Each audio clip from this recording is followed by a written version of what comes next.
الرحمن الرحیم نحمدہ و نصلی علی رسولہ الکریم اما بعد۔ آج بروز بدھ 27 اگست کو عشاء کی نماز کے بعد دفتر جمعیت علماء مدنی روڈ پر صدر جمعیت حضرت مولانا مفتی محمد اسماعیل صاحب قاسمی دامت برکاتہم کی صدارت میں ایک اہم ارکان منتظمہ کی میٹنگ ہوئی، جس میں جو ایجنڈے کے عناوین تھے ایک ایک عنوان پر اچھے انداز سے حاضرین سے ارکان منتظمہ سے رائے لی گئی اور اس کے اندر جو ہے امور طے ہوئے۔ پہلا جو عنوان تھا آج کی میٹنگ کا وہ یہ تھا کہ جمعیت علماء کے دستور کے موافق عملی سرگرمیوں کو منظم طریقے پر انجام دہی کے لیے مختلف کمیٹیوں کی تشکیل۔ جمعیت علماء یہ صرف ایک تنظیم نہیں بلکہ جمعیت ایک ایسی تنظیم ہے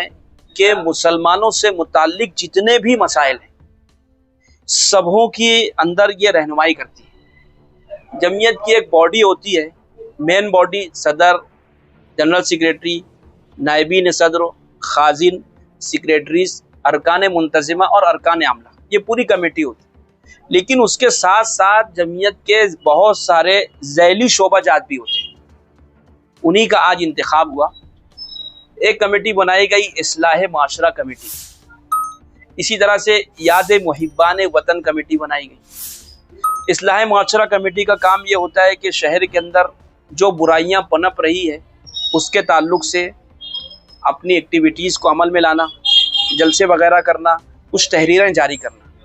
یاد محبان وطن کی جو کمیٹی ہوتی ہے اس کا کام یہ ہوتا ہے کہ جب اگست کا مہینہ آتا ہے تو ملک کی آزادی کے اندر جن لوگوں نے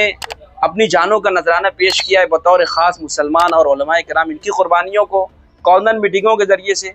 مساجد کے ذریعے سے، مکاتب کے اندر جا کر کے، اسکولوں کے اندر جا کر کے اور پھر 15 اگست کو بڑا پروگرام کر کے عوام کو جو ہے ہندوستان کی آزادی کی تاریخ سے واقف کرانا۔ تیسری کمیٹی جو بنی وہ لیگل سیل کی کمیٹی بنی کہ بھائی لوگوں کے جو مسائل آتے رہتے ہیں، ملی مسائل جو ہیں خاص طور سے، تو اس معاملے میں جمعیت ان کی رہبری کرے گی، رہنمائی کرے گی۔ جمعیت علماء یہ بہت پرانے وقتوں سے جو ہے اس سلسلے میں کام کاج کر رہی ہے، اور اس کا یہ جو لیگل سیل کا شعبہ جو ہے یہ صرف شہر میں نہیں ہے بلکہ صوبائی سطح پر اور ملکی سطح پر بھی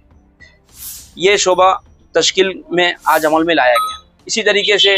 طبی کمیٹی کہ بھائی اس کے ذریعے سے علاج و معالجہ کا انتظام کیا جائے، یہ بھی کمیٹی تشکیل دی گئی۔ اور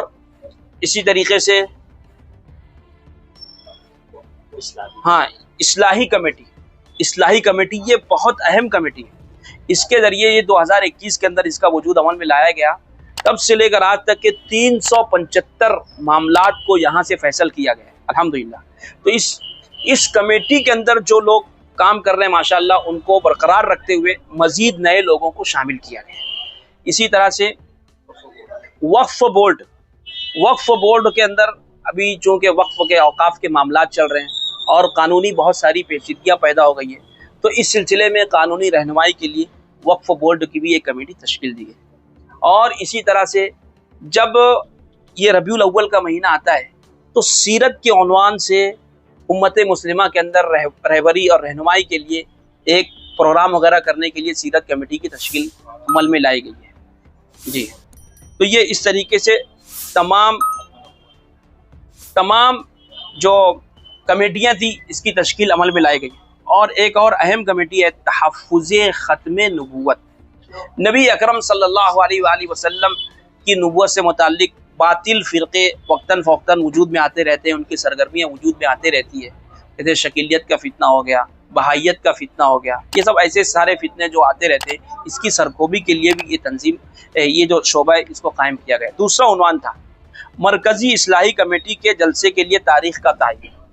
یہ اس جلسے کے ذریعے سے یہ چاہا جا رہا ہے کہ بھائی لوگوں کے اندر اصلاحی کمیٹی کی کیا ایکٹیویٹی ہوئی اب تک کے اس کو اجاگر کیا جائے اور لوگوں کو آمادہ کیا جائے کہ لوگ کورٹ کچہری میں نہ جاتے ہوئے اپنے فیصلوں کو یہ جو ہے اصلاحی کمیٹی کے ذریعے سے اور مساجد کے اندر جو قائم ہے ان کے ذریعے سے، جمعیت کے اندر جو قائم ہے اس کے ذریعے سے اپنے اس کام کو انجام دیں۔ تو اس کے لیے یہ بات طے ہوئی ہے